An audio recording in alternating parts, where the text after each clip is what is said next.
Hello दोस्तों, स्वागत है आपका इस चैनल पर। 100 शब्द प्रति मिनट डिक्टेशन स्टार्ट। माननीय अध्यक्ष जी, मैं मंत्री महोदय का ध्यान अपने राज्य की कुछ मुख्य समस्याओं की ओर आकर्षित करना चाहता हूँ। स्वतंत्रता प्राप्ति के बाद इस देश ने बहुत उन्नति की है। देश ने कृषि, सिंचाई, शिक्षा आदि सभी क्षेत्रों में उन्नति की है। लोगों का जीवन स्तर ऊंचा उठा है और देश आगे बढ़ा है।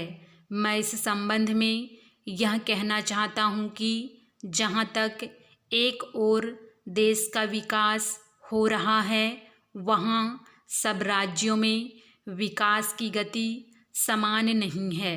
मेरे राज्य का जहाँ तक संबंध है, वहाँ पर अभी तक शिक्षा और सिंचाई के क्षेत्र में कोई विशेष कार्य नहीं हुआ है। सरकार की योजनाओं से ऐसा लगता है कि सरकार सब राज्यों को समान अवसर प्रदान नहीं कर रही है।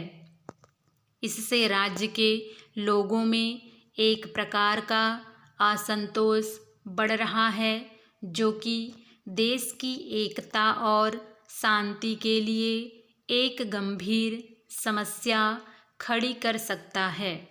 दूसरी बात, कृषि की पैदावार बढ़ाने के संबंध में मैं कहना चाहता हूँ कि इस ओर भी कोई विशेष ध्यान नहीं दिया गया है। पिछड़ा राज्य होने के कारण लोग चाहते थे कि यहाँ के किसानों को सरकार की ओर से कुछ अधिक सहायता दी जाती, परंतु सरकार ने यहाँ के किसानों की आवश्यक मांगों को भी पूरा नहीं किया है।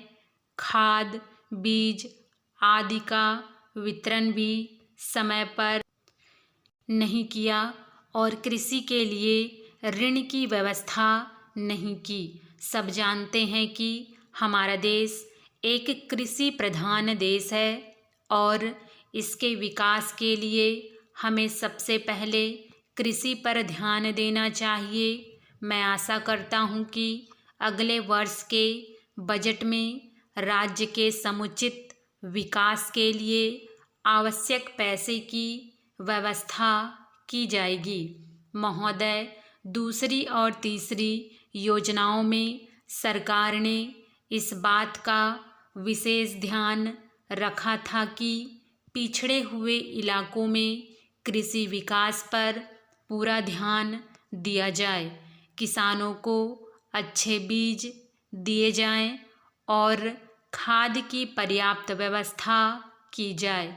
कृषि के विकास के लिए ऐसे साधनों का उपयोग किया जाए जिससे उत्पादन बढ़ाया जा सके। इन प्रयत्नों के कारण हमारे देश में कृषि क्रांति आई थी और हम कुछ हद तक आत्मनिर्भर भी हुए हैं।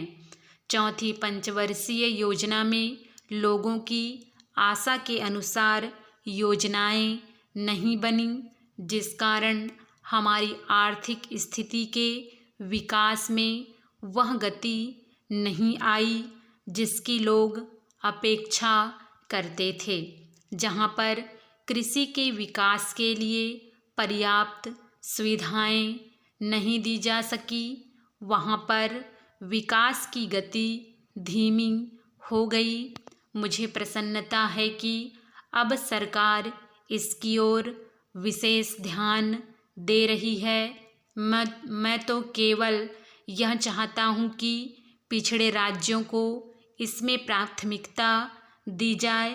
विकसित राज्यों की अपेक्षा पिछड़े राज्यों को अधिक सहायता देने के लिए बजट में प्रावधान किए जाएं, ताकि राष्ट्र के समग्र विकास में सफलता प्राप्त हो सके। इस बहस में भाग के लिए आपने मुझे जो समय दिया, उसके लिए मैं आपका अत्यंत आभारी हूँ। इन शब्दों के साथ मैं अपनी बात समाप्त करता हूँ। स्टॉप।